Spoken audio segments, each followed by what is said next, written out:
Salut à tous, aujourd'hui on est parti pour le 1180e épisode de l'After Zap Image et on va débuter avec les résultats complets de la soirée en Europa League. Vous faites un petit arrêt sur image pour découvrir l'ensemble de ces résultats. On va parler évidemment brièvement des équipes françaises qui étaient engagées. À noter tout de même hier la victoire de la Lazio de Rome, la victoire aussi pour le Betis Séville, pour Leverkusen ou encore West Ham. À 21h, on peut signaler aussi la victoire des Rangers, du PSV, de Leicester ou encore de l'Olympiakos. On jette un coup d'œil les amis au bilan des clubs français engagés hier en Coupe d'Europe. Il y avait 4 clubs français engagés. Le bilan est plus que positif pour les équipes françaises avec l'AS Monaco qui s'est imposé et qui valide donc sa qualification en terminant premier de son groupe. La même chose pour l'Olympique Lyonnais qui s'est imposé et donc qui continue son parcours exceptionnel cette saison en Coupe d'Europe. Et puis la qualification aussi pour le Stade Rennais qui assure là aussi la première place. Là évidemment on parle d'Europa Conference League. Malgré son match nul hier, le Stade Rennais est qualifié pour les phases à élimination directe et le Stade Rennais terminera donc devant Tottenham. La désillusion du soir, elle arrive en provenance évidemment de la Turquie, d'Istanbul. Galatasaray a battu l'Olympique de Marseille 4-2 dans ce qui était une finale pour les Olympiens hier.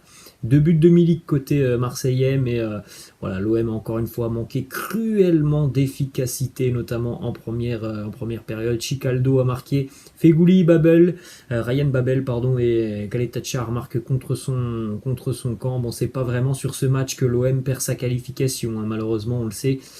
Sur les 3-4 premières journées, l'OM aurait dû être plus efficace, plus sérieux, notamment dès la première journée où ils ont complètement dominé du côté de Moscou sur le premier match et où ils avaient laissé échapper des points dans les toutes dernières minutes. Donc voilà, Marseille ne sera pas du rendez-vous du printemps en Europa League. L'OM a encore la possibilité de rejoindre l'Europa Conference League. Pour cela, il ne faudra pas perdre lors de la dernière journée dans 2 semaines face au Lokomotiv Moscou. Déclaration de Matteo Guendouzi qui nous dit: on avait à cœur de sortir de cette poule, on ne peut s'en prendre qu'à nous-mêmes et à nos occasions ratées lors des premières confrontations. Il y a eu plusieurs matchs où on méritait de gagner, c'est une énorme déception pour nous.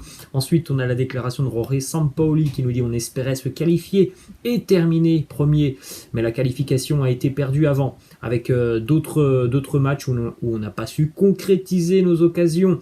Il faut continuer avec ce groupe qui est jeune, on doit se construire et continuer à grandir, mais on doit aller vite, sinon le projet ne va pas réussir. Du côté de Sampaoli, je pense qu'il attend aussi quelques renforts un peu plus expérimentés sur le mercato hivernal. Une petite stat sur l'OM en Coupe d'Europe, les statistiques sont toujours vraiment désastreuses pour l'OM en Coupe d'Europe, que ce soit Ligue des Champions ou Europa League. L'OM a remporté qu'un seul de ses 19 derniers matchs en Coupe d'Europe. Le seul succès de l'OM en Coupe d'Europe, c'était il y a 1 an maintenant, on se rappelle, face à l'Olympiakos, après une campagne de phase de groupe de Ligue des Champions chaotique, l'OM s'était imposé face au club grec. Ensuite, on a une petite information qui concerne l'effectif phocéen, William Saliba, alors que l'OM tente de conserver William Saliba. Eh bien, Mikel Arteta, l'entraîneur des Gunners, a déclaré que le jeune défenseur avait tout de même un avenir du côté d'Arsenal. Donc, ça sera certainement compliqué pour l'OM de convaincre les Gunners de libérer William Saliba. On poursuit aussi avec la belle prestation de l'AS Monaco qui s'impose 2-1 face à la Real Sociedad. On l'a dit, cette victoire permet à l'ASM d'assurer la première place de ce groupe. Kevin Volland et Youssouf Fofana contre un but de l'attaquant suédois Alexander Isak. D'ailleurs, Youssouf Fofana a été expulsé juste avant la 90e minute. Il a fait une faute totalement volontaire. Même lui s'en est expliqué après le match en nous disant: mon expulsion, c'était juste pour couper une action. En tout cas, cette équipe monégasque a fait preuve vraiment de solidarité sur cette phase de groupe d'Europa League avec une équipe qui est un petit peu en difficulté quand même en championnat. En tout cas, en Coupe d'Europe, on a vu un visage plutôt satisfaisant de l'AS Monaco. En ce qui concerne l'Olympique Lyonnais, une nouvelle victoire pour les Gaunes, même si on rappelle que Lyon, avant ce match, était déjà qualifié et assuré de terminer en tête. L'OL s'est imposé hier 3-1 du côté de Brøndby, un doublé notamment pour le jeune Ryan Cherki, un but aussi pour Islam Slimani. Une petite déclaration de Ryan Cherki qui nous dit: cela nous tenait à cœur d'avoir 15 points sur 15. On a bien réagi après le premier but encaissé. On a un groupe de qualité, c'était la première fois pour certains ce soir. On a relevé la tête en seconde mi-temps. On se devait de gagner aussi pour les supporters présents. C'est vrai qu'il n'y a que des bonnes choses à ressortir de cette victoire lyonnaise hier parce que Peter Bosz avait fait tourner son équipe. C'est l'avantage d'être qualifié à 2 journées de la fin, c'est de pouvoir faire tourner un peu l'effectif et de reposer des cadres. Et malgré une équipe, on va dire, remaniée du côté de l'Olympique Lyonnais, on a vu toujours les mêmes principes de jeu avec ce jeu offensif. Et on a vu vraiment de bonnes choses côté lyonnais. Et c'est vrai, comme le dit Ryan Cherki, il y avait aussi beaucoup de supporters lyonnais qui avaient fait le déplacement en pleine semaine alors que l'OL est qualifié. Donc et je pense qu'ils ont été très heureux de faire ce déplacement avec le match des Gaunes sur le terrain. D'ailleurs, l'Olympique Lyonnais est la seule équipe à avoir remporté ses 5 matchs cette saison en Europa League. L'OL visera évidemment le 6/6 dans 2 semaines. On enchaîne aussi avec le résultat du Stade Rennais. Les Bretons tenus en échec hier par le Vitesse Arnhem dans un match complètement fou, dans un match hyper prolifique, mais on en a l'habitude depuis le début de saison avec le Stade Rennais, des matchs assez dingues.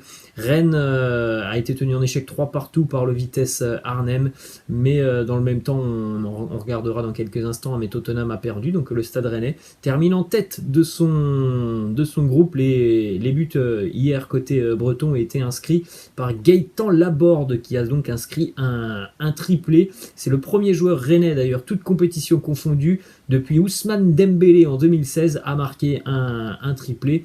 Un début de saison vraiment idyllique pour Gaëtan Laborde après avoir quitté Montpellier. Il n'y a pas eu de temps d'adaptation du côté de Rennes. Il a tout de suite trouvé ses marques, Gaëtan Laborde, et c'est tout simplement l'un des meilleurs buteurs français pour le moment en Europe, dans le top 5 des grands championnats. Dans l'autre match du groupe, les Spurs de Tottenham ont été humiliés du côté de Mura en Slovénie. Victoire 2-1 pour le club slovène qui n'avait toujours pas pris ne serait-ce qu'un point cette saison en Coupe d'Europe.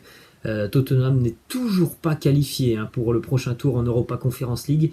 Les Spurs devront absolument s'imposer lors de leur dernière journée face au Stade Rennais, alors que le Vitesse Arnhem affrontera Mura. Une désillusion énorme pour Tottenham dans un match où les Spurs ont encore une fois été très palichons sur le terrain. Regardez cette belle petite image côté slovène avec le but vainqueur inscrit à la 96e minute. Déclaration d'Antonio Conte, l'entraîneur des Spurs, qui nous dit: en ce moment le niveau à Tottenham n'est pas très élevé, je suis heureux d'être ici, mais nous devons beaucoup travailler pour améliorer la qualité de l'équipe. Je ne suis pas un magicien. Voilà, il demande tout simplement des renforts aussi sur le mercato hivernal. Il va y avoir beaucoup de travail, évidemment, pour Antonio Conte, avec cette équipe de Tottenham qui était un petit peu sur le déclin déjà depuis 2-3 ans maintenant, depuis la finale de la Champions League. Cette équipe de Tottenham, elle est sur le déclin. Antonio Conte qui nous dit: le club est exceptionnel de l'extérieur avec un stade, mais maintenant nous partons de rien. Je ne suis pas un magicien. Après 3 semaines, j'ai trouvé des joueurs qui veulent travailler et qui ont un grand engagement, mais parfois ce n'est pas suffisant. Voilà, cet effectif des Spurs de Tottenham manque de qualité. Ensuite, on enchaîne, les amis, du côté de la Ligue des Champions. Quelques informations, notamment du côté du Paris Saint-Germain. Le PSG, qui a donc été battu mercredi, a mis fin à une série de 17 matchs sans défaite pour les clubs français en Coupe d'Europe. C'est le Paris Saint-Germain qui a donc stoppé cette série. Déclaration d'Ander Herrera qui nous dit: j'ai l'impression que Manchester City est la meilleure équipe du monde avec le ballon. Si tu ne marques pas face à City, ils peuvent te tuer. Ils ont eu beaucoup plus la balle que nous, mais on a eu aussi des occasions. On aurait pu aussi gagner ce match. Après, voilà, tout est une question aussi de philosophie de jeu. Évidemment, Paris aurait pu remporter ce match si ils avaient été plus efficaces, si Neymar avait réussi à mettre ce ballon au fond. Mais sur l'ensemble du match, sur la globalité du match, même au match aller, il y a une différence de niveau qui est quand même abyssale entre Manchester City et le Paris Saint-Germain. Ensuite, on enchaîne avec une petite déclaration de Thierry Henry qui nous dit: tu vois que tous ceux qui ont quitté le Paris Saint-Germain ont réussi à gagner en Europe. Unai Emery avec Villarreal, Thomas Tuchel avec Chelsea. Parfois, Pochettino n'est pas autorisé à être Pochettino. Au bout d'un moment, je pense que tout le monde le comprend. Le problème du Paris Saint-Germain n'est pas forcément l'entraîneur. Ensuite, on enchaîne aussi avec ces stats qui concernent Mauricio Pochettino, qui n'a remporté que 4 de ses 11 matchs qu'il a dirigés sur le banc du Paris Saint-Germain en Champions League. De toute l'histoire du Paris Saint-Germain, il est l'entraîneur avec 10 matchs au moins à son actif, avec le plus faible pourcentage de victoires, seulement 36% de victoires. Pour Pochettino en Champions League, autre info côté parisien, c'est une mauvaise nouvelle. Marco Verratti sera absent en 3 semaines, il avait été forfait face à Manchester City alors qu'il faisait son retour il y a une grosse semaine à l'entraînement. Voilà, après on va pas répéter ce que l'on dit depuis 3-4 ans. C'est un joueur qui est trop fragile, qui a certainement aussi une hygiène de vie qui n'est pas une hygiène de vie digne d'un joueur professionnel de très très haut niveau. Donc voilà, c'est très compliqué évidemment pour le Paris Saint-Germain de construire une équipe aussi avec ce genre de joueurs qui ne jouent au final qu'un match par-ci par-là. Ensuite, on a les statistiques de Christopher Nkunku, qui est le Français qui a marqué le plus de buts sur une phase de groupe de Champions League. Il en est déjà à 7 buts inscrits, le joueur de Leipzig cette saison, devant Ben Yedder et David Trezeguet ou encore Thierry Henry. Karim Benzema pour le moment en est à 5 buts. On poursuit aussi avec quelques informations mercato, et notamment du côté de Chelsea. On a démarré les discussions avec Thiago Silva pour prolonger son contrat d'une année supplémentaire. On est très très satisfait de l'apport de l'international brésilien. En ce qui concerne Antonio Rudiger, toujours pas de prolongation de contrat. Le Real Madrid est bel et bien intéressé, alors que les merengues ont quand même David Alaba ou encore Eder Militao, mais le Real chercherait une nouvelle alternative aussi. Le problème, c'est que Antonio Rudiger exige un salaire qui est beaucoup trop élevé par rapport à ce que pourrait lui proposer le Real Madrid. Toujours du côté du Real, une déclaration de Jonathan Barnett, l'agent de Gareth Bale, qui nous dit « Je me fiche de ce que pensent les fans du Real Madrid, pourquoi devrais-je m'en soucier ?» Je pense qu'ils ont été dégoûtés par Gareth Bale. Il a tout gagné et pourtant, ils ont tout de même été méchants avec lui. Ensuite, on est du côté d'Arsenal, une information et une déclaration de Mikel Arteta qui aimerait retravailler, ou en tout cas travailler avec Arsène Wenger. Il nous dit, Mikel Arteta, Wenger, je ne peux pas vous le dire maintenant, mais ce que je peux vous dire, c'est que j'aimerais qu'il soit beaucoup plus proche de moi personnellement, car je pense qu'il serait d'une très grande aide. Ensuite, du côté de Manchester United, visiblement on a trouvé le nouvel entraîneur. Du côté des Red Devils, ça sera l'Allemand Ralf Rangnick qui devrait arriver donc jusqu'à la fin de saison, un contrat de 6 mois. Par la suite, il pourrait devenir important dans l'organigramme des Red Devils, dans un poste certainement lié au recrutement. Mais pour le moment, ça devrait être bel et bien Ralf Rangnick qui devrait donc terminer la saison sur le banc de touche des Red Devils. Il a été choisi donc par les dirigeants mancuniens pour assurer l'intérim jusqu'en fin de saison. Il a passé un entretien en début de semaine et du côté des dirigeants mancuniens, tout le monde a été très très satisfait des réponses apportées par Ralf Rangnick. Nous avons une petite déclaration d'ailleurs de Ralf Rangnick sur la philosophie qu'il souhaite adopter et sur le style qu'il veut adopter. Et il nous dit, le travail d'un entraîneur, c'est d'avoir une idée claire sur comment ton équipe doit jouer. Elle peut ressembler au style de Pep Guardiola, elle peut ressembler au style de Diego Simeone, elle peut aussi ressembler au style de Jürgen Klopp. En tout cas, ce qui est important, c'est d'avoir un style bien défini. Ensuite, on a du côté de Barcelone 3 informations côté catalan. Ousmane Dembélé déjà qui serait en pleine discussion avec Newcastle parce que Newcastle est le club qui est en mesure de répondre aux exigences de Ousmane Dembélé, qui demande un salaire donc de 15 millions d'euros par an, plus une prime à la signature de 15 millions d'euros. Newcastle est évidemment en mesure de lui proposer tout ça.